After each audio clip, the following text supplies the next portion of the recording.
आप सभी को राधे कृष्णा। दोस्तों, मैं आराधना आप सभी का आपके अपने यूट्यूब चैनल में स्वागत करती हूँ। दोस्तों, आज मैं फिर से अपने लड्डू गोपाल की एक सत्य लीला कथा लेके आप लोगों के समक्ष आई हूँ। तो दोस्तों, क्या है कि आज की जो लीला कथा मैं आप लोगों को सुनाने जा रही हूँ, इस लीला कथा से आप लोगों को बहुत कुछ जानने और सीखने को मिलेगा। इस लीला कथा से आप लोगों के कई सारे सवालों के जवाब मिल जाएंगे। बहुत ही ज्ञानवर्धक ये लीला कथा है।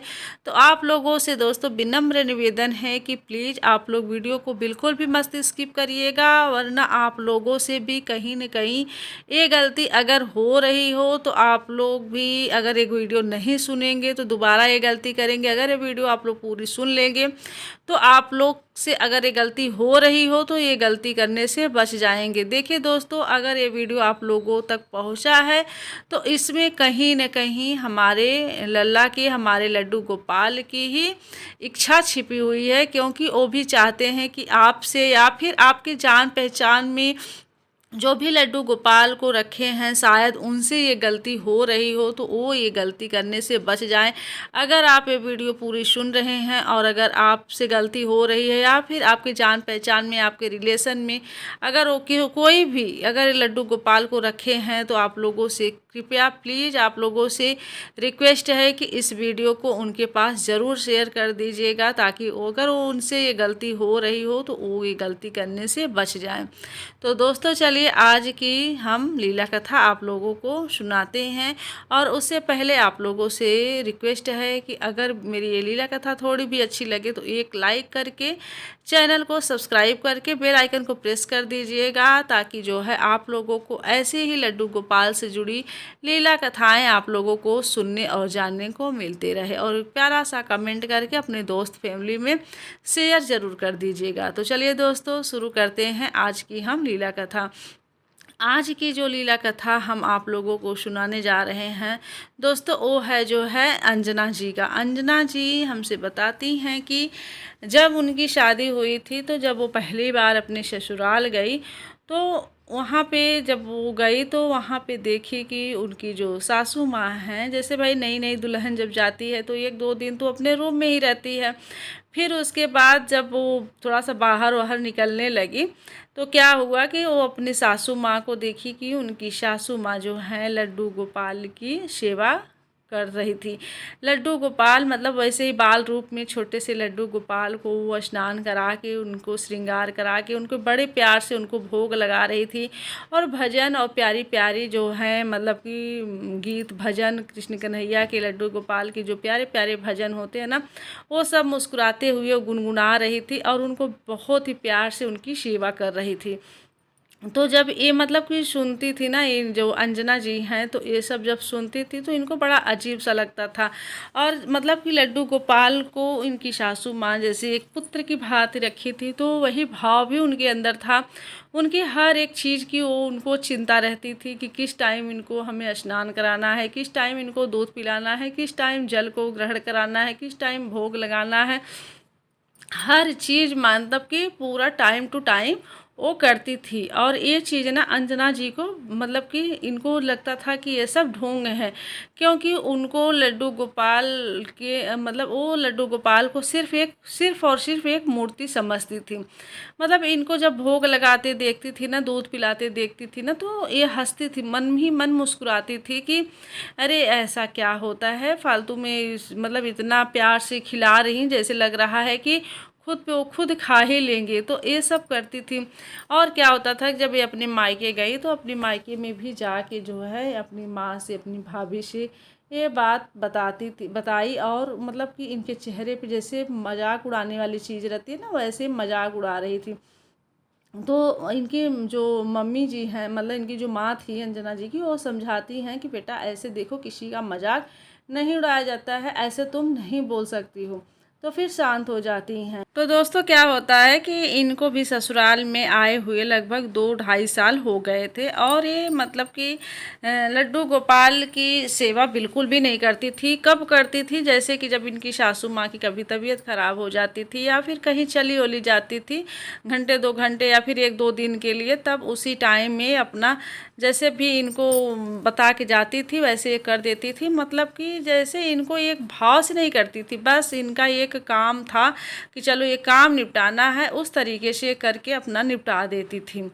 तो लेकिन अब क्या करें, इनकी सासू माँ की जैसे कभी कभी तबीयत ख़राब हो जाती थी, क्योंकि उनका भी अब लगभग एज हो गया था, तो कभी कभी उनकी तबीयत ख़राब हो जाती थी। तो उस टाइम जो है ये अपना बस उनको नहला धुला के जैसे भी वो बता देती थी, वैसे ही अपना भोगों को लगा के एक जैसे कोटा पूर्ति होता है ना कि चलो हमें काम निपटाना है, उस तरीके से अपना ये कर लेती थी।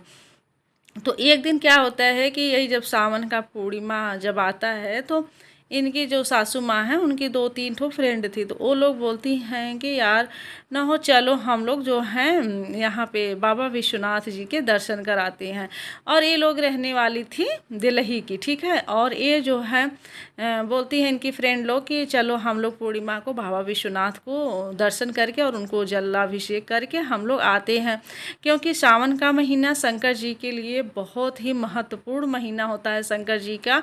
तो शंकर जी का अगर सावन के महीने में अगर जो भी भक्त शंकर जी को प्रसन्न करना चाहे ना, तो बस उनको बस एक लोटा जल और एक बेलपत्र भी चढ़ा देना तो भी वो प्रसन्न हो जाते हैं, क्योंकि महादेव हैं ही इतने भोले इतने कृपालु को मतलब तुरंत वो अपने भक्तों पे खुश हो जाते हैं। तो सावन का महीना तो उनका सबसे प्यारा महीना है। पूरे महीने मतलब चारों तरफ बस हर हर महादेव की ही गूंज होती रहती है। तो इनका भी मन किया इनकी सासू माँ की कि हाँ ये लोग सही कह रही हैं कि हमको भी जाना चाहिए, जाके हम बाबा विश्वनाथ के दर्शन कराते हैं और वहाँ पे जलाभिषेक कराते हैं। तो देखिए इनके क्या थे भाई, इनके जो ससुर थे वो भी उनका भी कहीं जाने आने का मन नहीं करता था, और इनके हस्बैंड जो है जॉब पे थे, तो अब इनको अकेले तो कहीं जा नहीं पाती थी, तो अपने दोस्तों का साथ पाती हैं तो ये भी तैयार हो जाती हैं। तो अपनी बहू से बोलती हैं यानी कि अंजना से बोलती हैं कि अंजना देख बेटा, मेरी जो कुछ सखियां हैं ना वो लोग जो हैं दर्शन करने के लिए जाना चाह रही हैं, और मुझसे भी बोल रही हैं कि तुम भी चलो दर्शन कर आओ हम लोगों के साथ। तो मैं भी सोच रही हूँ कि इन लोगों का साथ मिला है मुझे, तो हम भी चले जाएं दर्शन करने। तो अंजना बोलती हैं कि ठीक है मम्मी, इसमें पूछने वाली इसमें बताने वाली क्या बात है, आप खुशी खुशी जाइए दर्शन कर आइए, घर की चिंता बिल्कुल मत करिए, घर को हम संभाल लेंगे, आप 2-4 दिन में आ जाएंगे। तो इनकी जो है सासू माँ बोलती हैं कि बेटा हमें घर की चिंता नहीं है, हमें अपने कान्हा की चिंता है, क्योंकि वो कान्हा को एक पुत्र की भांति रखती थी। तो उनको जैसे लगता था कि हर पल उन्हें अपने कान्हा की ही चिंता लगी रहती थी। तो हर एक भक्त के साथ होता है, जो भी अपने लड्डू गोपाल के साथ एक रिश्ता बना के रखा है दोस्तों, एक भाव बना के, मतलब वो रिश्ता अगर जो भी पुत्र की भांति उनको रखा है ना, तो उनके अंदर वो भाव आ ही जाते हैं। उन्हें हर पल पल पल उनको जैसे आस पास उनके इर्द गिर्द जैसे हर तरफ उनको कान्हा ही कान्हा दिखते हैं, जैसे उन्हें कान्हा का ही आभास होता है। ये हर एक भक्त के अंदर ये भाव आता ही आता है, ये निश्चित है। तो क्या होता है दोस्तों कि इनकी बहू बोलती हैं यानी कि अंजना बोलती हैं कि मम्मी कान्हा की किस लिए चिंता कर रही हैं, कान्हा तो आप ले जाएंगी ना। तो बोलती हैं कि नहीं बेटा, मैं कान्हा को नहीं ले जा पाऊँगी, क्योंकि देखो अब मेरी भी अवस्था है, तो मैं किसी तरह से जाऊं और दर्शन करके चली आऊं वही मेरे लिए बहुत है। तो मैं सोच रही हूं कि कान्हा को मैं यहीं छोड़ देती हूं, और 4-5 दिन मुझे मतलब 1 दिन जाने में लगेंगे और 1 दिन आने में लग जाएगा। मतलब लगभग जैसे अब वहाँ से दिल्ली से बैठेंगी, सुबह बैठेंगी तो शाम को आ जाएंगे, और शाम को बैठेंगी तो सुबह, और वहाँ 1-2 दिन जितने भी दर्शन मंदिर है तो 1-2 दिन जो है दर्शन करने में मतलब मिला जुला के 3-4 दिन हमें लग जाएंगे वहाँ जाने में। तो बोलती हैं कि तब तो कहीं कि मैं सोच रही हूँ कि कान्हा को यहीं छोड़ दूँ, और कान्हा की तुम सेवा करना, 4 दिन में मैं वापस आ जाऊँगी। तो बोलती हैं कि ठीक है जैसा हो आप बता देना, और जो है मैं कर दिया करूँगी। तो फिर ये क्या करती हैं कि सब कुछ जैसे भी ये करती थी, मतलब उनका स्नान कराने के जो तरीके थे, उनके भोग लगाने के जैसे भी सात्विक भोजन भी बना के उनको भोग लगाती थी, सब कुछ वो अच्छे से इनको बता देती हैं कि तुम टाइम टू टाइम इनको भोग लगा दिया करो, इनको मतलब सुला दिया करो, सब कुछ जैसे जैसे वो करती थी बता दी। तो कहीं ठीक है मम्मी, आप निश्चिंत होके जाइए, मैं कर लूँगी। तो फिर ये भी अपना निश्चिंत हो गई कि चलो ठीक है, बहू तो भाई अपना कर लेगी, संभाल लेगी, बोल दी है तो कर लेगी। और इनको अच्छे से समझा बुझा के फिर ये अपने दोस्तों के साथ खुशी खुशी चली आती हैं महादेव के दर्शन करने दिल्ली से। तो फिर क्या होता है कि यहाँ जब ये आती हैं तो देखिए क्या होता है कि वहाँ से एक दिन तो आने में ही इनका लग गया, तो उस दिन तो कहीं नहीं गई। दूसरे दिन ये लोग सुबह जो है अपना गई भोलेनाथ के दर्शन की, और दर्शन करने के बाद वहाँ के जो आसपास थे घाट ओट घूमी, और वहाँ पे मतलब कि और भी जो मंदिर है वहाँ पे लोगों का प्लान बना के अब आए ही हैं। तो यहाँ पे जितने भी मंदिर हैं, मतलब कि जो है जितने भी बनारस में जितने भी मंदिर हैं, जितने भी घाट हैं, सारे मंदिरों के सारे घाट के हम मतलब कि दर्शन करके तभी चलेंगे, और पूरा बनारस हम लोग घूम के तभी चलेंगे। तो फिर इनको क्या हुआ कि दो दो दिन मतलब कि इनको घूमने में ही 3 दिन लग गया। फिर 2 दिन इनको अपना घूमी टहरी, और उसके बाद दर्शन वर्शन की, और चारों तरफ फिर इनकी जो एक फ्रेंड थी ना, उनकी बहन वहीं बनारस में रहती थी। तो उनकी बहन जो है मतलब बुला ली इनकी फ्रेंड को, और कहे कि आ जाओ तुम लोग यहीं पे रहो और 1-2 दिन हमारे साथ, उसके बाद तब जाना। तब अब ये बेचारी करे तो क्या करे, अब इनकी जान जो है कान्हा पे अटका हुआ था, ठीक है, कान्हा पे अटका हुआ था कि अब मेरे कान्हा जो हैं कैसे, मतलब उनकी सेवा पता नहीं कैसे हो रही। फ़ोन पे अपनी बहू से पूछती रहती थी कि बहू जो है कान्हा को सब कुछ खिला दी हो कि नहीं, दूध पिला दी हो कि नहीं, सब कुछ वो बताती थी कि हाँ मम्मी कर दिए हैं। तो ये भी अपना निश्चिंत रहती थी कि चलो ठीक है। लेकिन इनकी बहू भी क्या करती थी कि मतलब बस एक वो अपना काम पूरा करती थी कि हमको ये काम करना है, यानी कि अंजना को ये भाव से नहीं कुछ करती थी, बस वो अपना काम निपटाती थी। लेकिन फिर भी जो भी था अपना उनका हो जाता था। फिर ये क्या हुआ कि जब ये इनकी बहन मतलब इनकी दोस्त जब अपनी बहन के यहाँ गई, तो एक दिन के लिए गई थी वो, सोची कि चलो अच्छा एक दिन हम लोग वहाँ अपनी बहन के यहाँ रुक जाते हैं, और फिर वहाँ से हम लोग दूसरे दिन निकल जाते हैं। तो जब ये लोग गए तो उसी दिन उनकी रात में उनकी बहन की तबीयत ख़राब हो जाती है, काफ़ी गंभीर हालत उनकी हो जाती है। अब देखिए क्या होता है। अब इनकी जो दोस्त थी वो तो बहुत ही परेशान हो गई कि अब मेरी बहन को क्या हो गया, इतनी गंभीर हालत इसकी हो गई अचानक से। फिर ये लोग मतलब कि 1-2 दिन ऐसे और भी रुक गए जब तक वो ठीक नहीं हुई। तो मतलब कि जब थोड़ा सा उनको डॉक्टर लोग देखे, उनका एक दिन हॉस्पिटल में थी, फिर दूसरे दिन जब वो आने लगी, अब इधर जो है अंजना की सासू माँ को बेचैनी हो रही थी कि कृष्ण जन्माष्टमी आ रहा है और मैं कृष्ण जन्माष्टमी पे नहीं पहुँच पाऊँगी, तो मेरे कन्हैया का कृष्ण जन्माष्टमी जन्मदिन उनका कैसे मनाया जाएगा। अब बड़ी परेशान थी। अब क्या करें, अब मतलब कुछ बोल भी नहीं पा रही थी, क्योंकि वहाँ का कंडीशन ही ऐसा हो गया था कि वो चाह के भी नहीं बोल पा रही थी कि मुझे जाना है। फिर इनकी जो दोस्त थी, जब इनकी बहन की मतलब 2-3 दिन के बाद थोड़ी सी हालत खराब सही होती है, तब इनकी जो दोस्त है वो बोलती है अंजना की सासू से कि यार एक दिन और रुक जाते हैं, ये हमारी जो बहन है इसकी तबीयत मतलब एकदम सही हो जाती है, जब मैं देख लूँगी तभी यहाँ से चलूँगी। तो बोलती है संकोच में बेचारी अब क्या बोलें, बोलती है ठीक है। अब इधर जो है उसके दूसरे दिन ही जन्माष्टमी था, ठीक है। अब ये अपनी बहू से तब बोलती हैं फ़ोन करके अंजना से कहती हैं कि अंजना कल कृष्ण जन्माष्टमी है बेटा, और मैं ऐसे ऐसे फंस गई हूँ, मैं आ नहीं पा रही हूँ।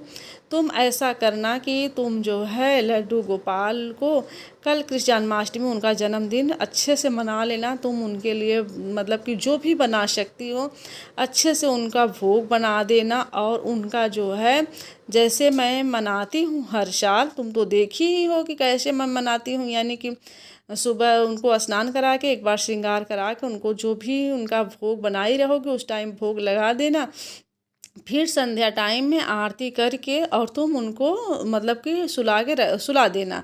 और फिर जब 12 बज जाएगा रात में, तो उस टाइम तुम खीरा काट के उनका जन्म करा के और उनको पंचामृत से स्नान करा के और उनका श्रृंगार करके और जो भी तुम भोग बनाई रही होगी वो भोग उनको खिला देना। और भोग खिलाने के बाद फिर उनकी आरती करके उनका झूला झुला देना। ये सब बताती हैं मतलब कि अंजना जी की सासू माँ। अब इधर अंजना जी को तो एकदम जैसे इनकी हालत ख़राब हो जाती है कि यार इतना काम मैं कैसे कर पाऊँगी सब कुछ अकेले, ये परेशान हो जाती हैं। देखिए वही होता है ना कि जब भक्त भाव से जुड़ा रहता है, यानी भगवान से अपने सच्चे भाव से जुड़ा रहता है ना, तो उसके लिए भगवान के लिए जो भी करिए कम लगता है। और जब भाव से नहीं जुड़ा रहता है कोई भी भक्त, उसको जैसे लगता है कि बस चलो एक हमें पूजा करना है, काम निपटाना है, काम ख़त्म, तो कोई भी काम हो वो भारी ही लगता है। अब अंजना ये सब सोच सोच के परेशान हो गई कि अब मैं कैसे सब कुछ करूँगी।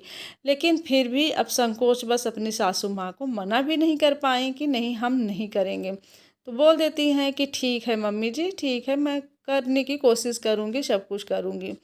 अब इधर जो है अंजना की सासू माँ तो भाई परेशान तो थी ही कि मेरे लड्डू गोपाल का पता नहीं कैसे जन्मदिन मनाएगी, वो अकेली है, क्या क्या करेगी, कैसे करेगी, उसको उतना आइडिया भी नहीं है। सब कुछ जानते हुए भी अब मजबूरी में उसको बताना पड़ा कि अंजना को कि हाँ तुम ही कर देना। और इधर अंजना जो है सुबह उठती हैं दूसरे दिन, कृष्ण जन्माष्टमी आता है, तो जब उठती हैं तो फिर क्या होता है कि अभी अपना सुबह वाला जैसे रोज़ करती हैं वैसे करके अपना भोग वोग लगा देती हैं नहला धुला के। और फिर दोपहर का भोजन करा देती हैं। फिर संध्या टाइम में ये मतलब कि खूब खाना पीना तो बनाती हैं, जो भी इनके हस्बैंड और इनके ससुर को खाने का मन था ना, सब कुछ उन्हीं लोगों के मन का बनाती हैं। और बनाने के बाद पहले तो निकाल देती हैं जैसे हमेशा करती थी कि मतलब लड्डू गोपाल के सामने ले जाके भोग सब कुछ रख देती थी। और इनका संध्या आरती करने के बाद इनको क्या करती हैं कि कान्हा को जो है वो अपना ढक देती हैं, यानी कि सुला देती हैं। और फिर जब 12 बजता है रात, तो फिर वो जैसे जैसे इनकी सासू माँ बताई थी वैसे वैसे मतलब कि खीरा काट के फिर इनको स्नान करा के पंचामृत से और जो भी भोग लगाई थी सब कुछ वैसे ही दिखा के और आरती करके झूला झुला के बस उसके बाद फिर से इनको सुला देती हैं। और अपने भी जाके अपना जो है भोग जो भी बनाई थी वो सब अपना थोड़ा सा भोग लेके यानी कि ग्रहण करके वो अपने भी जाके सो जाती हैं। फिर इधर क्या होता है कि अब इनकी जो है सासू माँ को बेचैनी सी होती है, कुछ उनको अजीब सा लगता है कि जैसे लगता है कि कुछ अच्छा सा नहीं लग रहा था उनको। जब वो रात्रि में सोई रहती हैं तो उनको जैसे ये आभास होता है कि उनको जैसे उनके स्वप्न में एक छोटा सा बच्चा आके और एकदम जैसे अजीब सा मतलब एकदम रोते हुए और कह रहा है कि मैया मैया मैं भूखा हूँ, मुझे कुछ नहीं मिला है आज खाने को, मैं आज पूरे दिन ऐसे ही पड़ा हूँ, मुझे खाने को कुछ भी नहीं मिला। आज मेरा तो इतना खास दिन था फिर भी मुझे कुछ खाने को नहीं मिला। अब इनकी सासू माँ स्वप्न में ही जैसे उस बच्चे से पूछती हैं कि क्यों बच्चे, क्यों नहीं तुम्हें खाने को मिला। तो बोला कि वो बच्चा बोल रहा है इनसे सपने में कि अरे मेरी मैया नहीं है ना, इसलिए मुझे कुछ भी खाने को नहीं मिला। मेरी मैया मुझे छोड़ के कहीं गई हैं, दर्शन करने घूमने गई हैं। तो फिर वो बोलती हैं कि अरे बेटा तुम्हारे घर में कोई और नहीं है क्या जो तुम्हारे ध्यान रख सके, तुम्हें खाना खिला सके। तो बोलते हैं कि नहीं दूसरी मैया है, लेकिन वो अच्छे से नहीं खिलाई, वो नहीं खिलाई है ठीक से खाना, जो मुझे पसंद है वो खाना बनाई ही नहीं थी, जो नहीं पसंद है वही बनाई थी खाना, और इसलिए मैं नहीं खाया हूँ। तब इनको जैसे स्वप्न में इनकी ऐसा मतलब रोते हुए बच्चे को देख के इनकी आंखें खुल जाती हैं और ये पूरे पसीने पसीने से हो जाती हैं।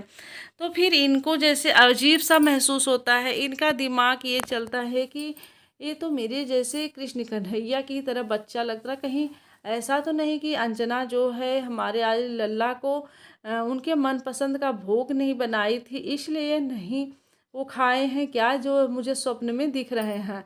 तो ये तुरंत तो मतलब कि उस टाइम बज रहे थे लगभग रात के 3 या 4 बज रहे थे।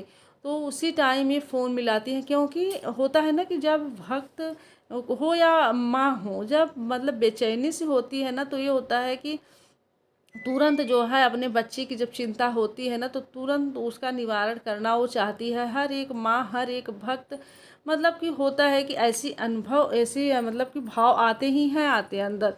तो ये तुरंत अपनी बहू के पास फ़ोन मिलाती हैं, और 3-4 उस टाइम बज रहा था लगभग। तो अंजना सो ही रहती, क्योंकि उसको भी सोने में काफ़ी लेट हो गया था, 1-1:30 बज गया था सोने में।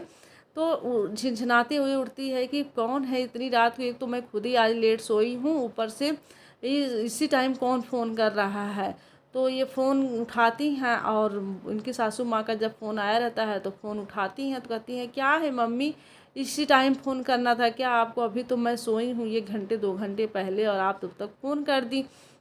तो कहीं बेटा मुझे नींद ही नहीं आ रही थी, मुझे बहुत बेचैनी सी हो रही है, ये बताओ पहले कि तुमने कान्हा को सब कुछ अच्छे से कर दिया कि नहीं? तो कहीं हाँ, जैसे जैसे आप बताई थी वैसे वैसे तो कर दिए हैं, क्या है आप बार बार पूछती रहती हैं। तो ये बोलती हैं अंजना की सास कि ये बताओ बेटा कि पहले तुम सही सही बताना कि तुम भोग में क्या बनाई थी। तो बताएं कि बस जैसे मतलब कि मेरा वो कढ़ी बना दी थी, और पूड़ी बनाई थी, सब्जी बनाई थी, खीर बनाई थी, और क्या बोलते हैं खिचड़ी बनाई थी, ये सब मैं बनाई थी। तो बोलती हैं कि अच्छा ये बताओ कि कढ़ी सब कुछ तो मान लो ठीक बनाई थी, तो कढ़ी में जो है प्याज डाली थी, सब्जी में प्याज लहसुन डाली थी, कि नॉर्मल सात्विक बनाई थी बिना लहसुन प्याज की? तो बोली कि नहीं, सब कुछ तो लहसुन प्याज डाल दिए थे, क्योंकि पापा को और इनको थोड़ा सा चटपटा खाना था ना, इसलिए लहसुन प्याज डाल के बनाए थे, आज खाना अच्छे से बनाए थे। और तो बोले कि वही कढ़ी और वही सब्जी का भोग तुम जाके कान्हा को भी लगा दी हो? तो बोली हाँ। तब इनको समझ में आ जाता है कि वो हमारे लल्ला ही थे जो भूखे प्यासे पड़े हुए थे और इतना रो रहे थे। इनको इतना रोना आया, इतना रोना आया, वंजना से वो कुछ बोल भी नहीं पाई, और इतना रोई कि वो मतलब कि रोते रोते उनका वो सुबह हो गई। और जब सुबह दूसरे दिन ये लोग मतलब कि अष्टमी को नहीं, नवमी को जब ये लोग निकले वहाँ से, आने के बाद अपने कान्हा को, अपने लल्ला को जब वो दिल्ली गई ना, तो वो पहले तो अपने लल्ला के पास ही गई, और लल्ला को अपनी गोदी में लेके इतना रोई, इतना रोई, बस यही बोलती गई कि हे मेरे लल्ला मुझे माफ़ कर दो, तुम्हें मैं छोड़ के, तुम्हारे ही इतने ख़ास दिन पे मैं तुम्हें छोड़ के मैं चली गई, और तुम इतने ख़ास दिन पे अपने, और तुम भूखे रह गए। तो उनकी बहू पूछती है कि क्या हुआ, क्यों आप इतना रो रही हैं? मैं तो सब कुछ तो भोग लगाई थी, जैसे जैसे आप बोली थी सब कुछ तो मैं की थी, फिर क्या हो गया है? तो बोलती है कि बेटा देख, तू लहसुन प्याज सब कुछ साथ में ही बनाई थी, तो इसलिए न तो खीर खाएं न तो कुछ खाएं, इसलिए हमारे कान्हा जो हैं पूरे भूखे प्यासे पड़े थे, क्योंकि उनको लहसुन प्याज सब कुछ साथ में ही तुम बनाई थी भोजन, इसलिए हमारे लल्ला को मतलब भूखे ही रह गए, और मुझे स्वप्न में ऐसे ऐसे दिखे थे। तो मुझे बहुत दुख हुआ ये सब जान के। तब उनकी जो है बहू अंजना, उनको भी थोड़ा सा हुआ कि सही बात है, मैं तो लहसुन प्याज डाल दी थी, तो कान्हा तो सच में नहीं खाए होंगे। तो दोस्तों, मेरा इस कहानी को आप लोगों के साथ शेयर करने का मेन उद्देश्य यही है कि देखिए, मैं ये नहीं कह रही कि सबको सबको रोज़ सात्विक भोजन बना के सब लोग खाओ, लेकिन क्योंकि आज के टाइम में पॉसिबल ही नहीं है, आज की लाइफ में भाग दौड़ की लाइफ इतनी ज़्यादा है, बच्चे हमारे बाहर रहते हैं, हमारे हस्बैंड बाहर आना जाना सबका लगा रहता है, तो हम लेडीज़ लोगों का तो हो सकता है सात्विक भोजन हम लोग अपना बना के खा सकते हैं, लेकिन हमारे हस्बैंड का, हमारे लोगों के बच्चों का, या फिर घर के कोई भी सदस्य का जो बाहर आने जाने वाले लोग रहते हैं, उनका ये चीज़ पॉसिबल होना मुश्किल है, क्योंकि जल्दी नहीं कोई कर पाता। आजकल के ख़ास तौर से आजकल के बच्चे जो हैं, उनको हमेशा चटपटा खाना, चटपटी डिशेस जो हैं चाहिए रहती हैं। तो क्या होता है कि चलिए ठीक है, हम रोज़ रोज़ बना रहे हैं, लहसुन प्याज डाल रहे हैं, हम अपने कृष्ण कन्हैया के लिए अलग से भोजन कुछ न कुछ बनाते हैं और उनको खिलाते हैं। लेकिन जैसे जब कोई ख़ास दिन रहे, जैसे कि हमारे श्री हरि ठाकुर जी के, श्री हरि विष्णु जी के ख़ास दिन जब रहें, जैसे कि एकादशी हुआ, या फिर जैसे जन्माष्टमी हुआ, इनके जो भी खास दिन रहते हैं, या फिर अक्षय तृतीया हुआ, तो इन सब दिनों पे हमें ये चाहिए कि हम सात्विक भोजन ही ग्रहण करें। लहसुन प्याज जैसी इन चीज़ों को बिल्कुल भी अपने घर में, अपने रसोइयाँ में बिल्कुल भी न बनाएं। इससे क्या होता है कि हमारे ठाकुर जी रुष्ट होते हैं और वो भोजन ही नहीं ग्रहण करते हैं। तो दोस्तों, जब ठाकुर जी जब हमारे श्री हरि विष्णु नाराज होंगे तो हमारी लक्ष्मी मैया भी नाराज होती हैं हमसे। लेकिन दोस्तों, उसी के साथ साथ हमारे लड्डू गोपाल इतने कृपालु हैं, इतने दयालु हैं कि अपने भक्त को ज़्यादा टाइम परेशान कर ही नहीं सकते हैं।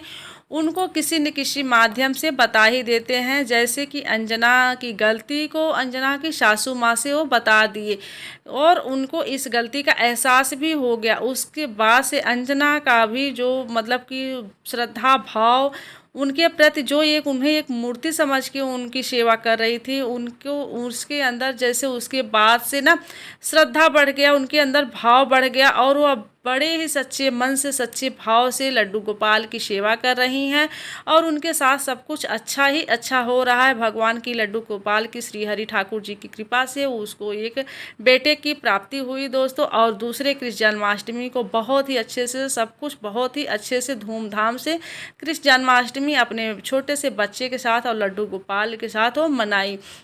तो दोस्तों, आज की थी ये हमारी लीला कथा और ये गलतियाँ बहुत सारे भक्त करते हैं। मेरा मेन उद्देश्य यही था आप लोगों के साथ ये लीला कथा शेयर करने का कि अगर आपसे भी ये गलती हो रही हो तो प्लीज़ आप लोग गलती से करने से बच जाए। और ख़ास दिन जन्माष्टमी के दिन लहसुन प्याज मांस मदिरा इन सब चीज़ों का सेवन बिल्कुल भी ना करें। तो दोस्तों, आशा करती हूँ कि ये लीला कथा आप लोगों को पसंद आई हो। तो प्लीज़, अगर पसंद आई हो तो प्लीज़ अपना प्यार और सपोर्ट दीजिए, लाइक शेयर और चैनल को सब्सक्राइब करके बेल आइकन को प्रेस कर दीजिए और एक प्यारा सा कमेंट करके राधे कृष्णा ज़रूर लिख दीजिएगा। तो चलिए दोस्तों, आज के लिए इजाज़त चाहती हूँ, मिलती हूँ अगले लीला कथा के साथ। तब तक के लिए राधे राधे, हर हर महादेव।